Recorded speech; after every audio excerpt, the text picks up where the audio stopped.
దర్శి పట్టణంలో గత 31 సంవత్సరాలుగా నమ్మకం మరియు నాణ్యతతో నడపడుతున్న సంస్థ దేవతి వారి jewellery showroom Amrutha Sai gold house and pawn brokers. తక్కువ వడ్డీ రేట్లకే తాకట్టు వ్యాపారం. మా షాప్ నందు 2 పేటల తాడు, సాదా గాజులు, డబుల్ లైన్ గాజులపై 365 రోజులు ఆఫర్ కలవు. ఇంకా ఎందుకు ఆలస్యం? విచ్చేయండి దేవతి వారి జ్యువెలరీ షోరూమ్, గడియార స్తంభం దగ్గర, జేకే హోటల్ ప్రక్కన, కురిచేడు రోడ్, దర్శి.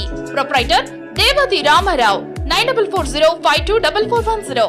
ప్రేక్షకులకు నమస్కారం. ఏడిఎన్ న్యూస్ టీవీ మన దర్శి, మన local channel. ADN news TV ప్రేక్షకులకు నమస్కారం. వార్తలు చదువుతుంది మీ ప్రసన్నారాం. సోమవారం ఉదయం సింగరకొండ శ్రీ ప్రసన్నాంజనేయ స్వామి వారి దేవస్థానంలో నూతన ధ్వజస్తంభ ఆలయ పునఃప్రతిష్ఠ మరియు మహాకుంభాభిషేకం కార్యక్రమంలో పాల్గొని స్వామివారి ఆశీస్సులు తీసుకున్న దర్శి నియోజకవర్గ Telugu Desam party incharge doctor Gottipati Lakshmi, doctor Kadiyala Lalit Sagar దంపతులు.